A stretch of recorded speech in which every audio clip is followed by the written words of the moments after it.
എൻ്റെ പേര് ജെസ്സി ജോസ്. തൃശ്ശൂർ ജില്ലയിലെ പീച്ചി ഇടവകയിൽ നിന്നാണ് വരുന്നത്. എനിക്ക് 2-3 വർഷമായിട്ട് പീരീഡ് സമയത്ത് ഭയങ്കര ബ്ലീഡിങ് ആയിരുന്നു. പീരീഡ് സമയം നിന്നിട്ടും എനിക്ക് നിൽക്കാതെ ബ്ലീഡിങ് ആയപ്പോൾ ഞാൻ തീരെ വയ്യാണ്ട് കിടപ്പിലായി. അപ്പോൾ എനിക്ക് 2-2.5 വർഷം മുമ്പാണ് എനിക്ക് ഏൽറുഹ ധ്യാനം, അങ്ങനെ ഒരു ധ്യാനം ഉണ്ടെന്ന് എൻ്റെ ഒരു കൂട്ടുകാരി പറയണേ. അന്ന് മുതൽ ഞാനിങ്ങനെ മൊബൈലിൽ കൂടെ കാണുമായിരുന്നു. പിന്നെ വീട്ടിൽ വൈഫൈ എടുത്തപ്പോൾ വീണ്ടും ഞാൻ TV കൂടെ കാണും.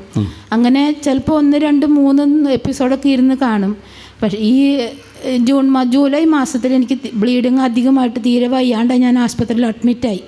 അപ്പോൾ ഞാനിങ്ങനെ കിടന്ന് പ്രാർത്ഥിക്കുമ്പോൾ ഒരു ദിവസം എനിക്ക് വചനം കിട്ടിയത്, നിന്നെ പേര് ചൊല്ലി വിളിക്കുന്ന നിൻ്റെ കർത്താവായ ദൈവം ഞാനാകുന്നത് നീ അറിയുമെന്ന്. അന്ന് അത് ജൂലൈ 27-ാം തീയതിയാണ്.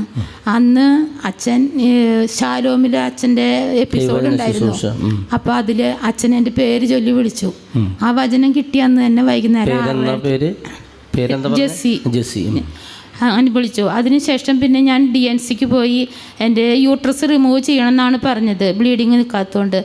എനിക്കിപ്പോൾ 6 മാസമായി എനിക്ക് DNC കഴിഞ്ഞെങ്കിൽ എനിക്ക് യൂട്രസ്, ഇപ്പോൾ ബ്ലീഡിങ് ഒന്നുമില്ല, യൂട്രസ് റിമൂവ് ചെയ്തിട്ടില്ല. ഇപ്പം ഞാൻ പരമാവധി സുഖമായിട്ട് തന്നെയാണ് ഇപ്പം നടക്കുന്നത്, കുഴപ്പമില്ല. കാര്യങ്ങളടിച്ച് നന്ദി പറയാം. കണ്ടോ, ആ പേര് ചൊല്ലി വിളിച്ചതിന് ശേഷം ആ വ്യത്യാസം തിരിച്ചറിയാണ് കേട്ടോ. പിന്നെ അടുത്ത സാക്ഷി എന്ന് പറയുന്നത്, ഡിസംബർ 16-ാം തീയതി ഇതുപോലെ ഏൽറുഹ ധ്യാനം കേട്ടുകൊണ്ടിരിക്കുമ്പോൾ എനിക്ക് നല്ല ഷോൾഡർ പെയിൻ ഉണ്ട്. ഞാൻ ടൈലറിങ് ആണ് ചെയ്തെടുക്കുന്നത്. ജോലി കഴിഞ്ഞ് വന്നപ്പോൾ എനിക്ക് നമുക്ക് ഡ്രസ്സൊക്കെ ഇങ്ങനെ കൈപ്പൊക്കി വരുമ്പോൾ നല്ല പഴുത്തതുപോലത്തെ വേദനയാണ്.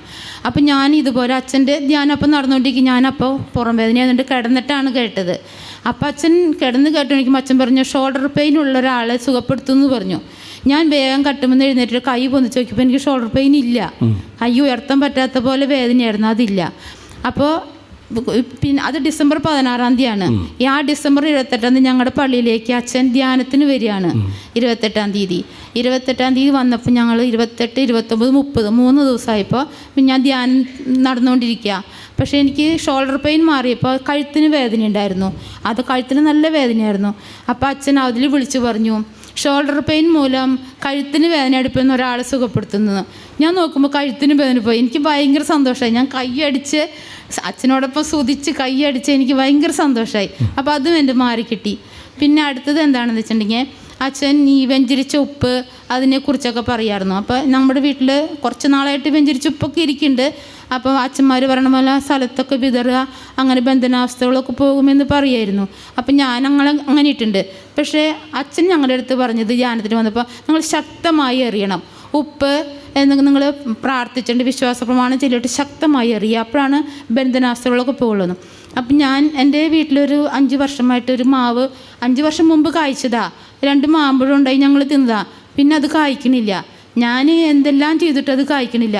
ഉപ്പൊക്കെ എറിഞ്ഞിട്ട് അന്നൊന്നും കഴിച്ചില്ല. പക്ഷെ അച്ഛൻ പറഞ്ഞ പോലെ ശക്തമായിട്ട് എറിഞ്ഞു. ഉപ്പ് എറിഞ്ഞു. അത് കഴിഞ്ഞിട്ട് വിശ്വാസ പ്രമാണം ചൊല്ലി. അത് എറിഞ്ഞിട്ട് വ്യാഴാഴ്ചയാണ് ഞാനിത് ചെയ്തത്. ഈ ജനുവരി 4-ാം തീയതി ശേഷം ഒരു വ്യാഴാഴ്ച ചെയ്തു. വെള്ളി ശനിയാഴ്ച ഈ മാവ് നിറച്ച് പൂത്ത് നിൽക്കണു. ഞാനങ്ങോട്ട് എന്താ പറയണ്ട, സന്തോഷിക്കണം, തുള്ളിച്ചാടുന്നു, എന്താണെന്ന് അറിയില്ല അത്രയ്ക്കും. അപ്പം ഈ സൗഖ്യവും ഈ അത്ഭുതങ്ങളൊക്കെ നടന്നതിൻ്റെ യേശു കർത്താവിനെ 1000 നന്ദി പറയും. സ്നേഹമുള്ളവരെ, അത് പ്രത്യേകം ശ്രദ്ധിച്ചോളാം. കൊച്ചു കാര്യമില്ലാണ്ടത്, അതായത് ഒരു കാര്യം അതിൻ്റെ പ്രോപ്പറായ രീതി ചെയ്യുമ്പോഴാണ് കർത്താവിൻ്റെ ഇടപെടൽ സംഭവിക്കുക. അപ്പോൾ വെഞ്ചരിച്ച കല്ലുപ്പ് കൊണ്ടുവന്നിടാന്ന് പറയുമ്പോൾ ആൾക്കാർ അത് കൊണ്ടുവന്ന് ഇങ്ങനെ അവിടെ ഇട്ട് ഇങ്ങനെ പോരും, അല്ലെങ്കിൽ വല്ല കോഴിക്ക് തീറ്റ കൊടുക്കണ പോലെ ഇട്ട് പോരും. അങ്ങനെ ചെയ്തിട്ട് കാര്യമില്ല. ശക്തിയിൽ നമ്മൾ ഈ പട്ടിയെ വീക്കണ പോലെ അല്ലെങ്കിൽ വളരെ ഫോഴ്സിൽ ഈ ഭൂമിയിലേക്ക് എറിയണം. ഇപ്പോൾ സ്ഥലം വിറ്റ് പോകുന്നില്ല, അല്ലെങ്കിൽ വേറെ എന്തെങ്കിലും ഇങ്ങനെ ഇതുപോലെ കായ്ക്കുന്നില്ല, അങ്ങനെയൊക്കെ വരുമ്പോൾ ശക്തമായ രീതിയിൽ ഇങ്ങനെ ഫോഴ്സിൽ എറിയണം. എന്നാലാണ് അതിൻ്റെ ഫലം ഉണ്ടാവുള്ളൂ കേട്ടോ. വിശ്വാസപ്രമാണം ചൊല്ലിക്കൊണ്ട് വേണം അത് ചെയ്യാനായിട്ട്.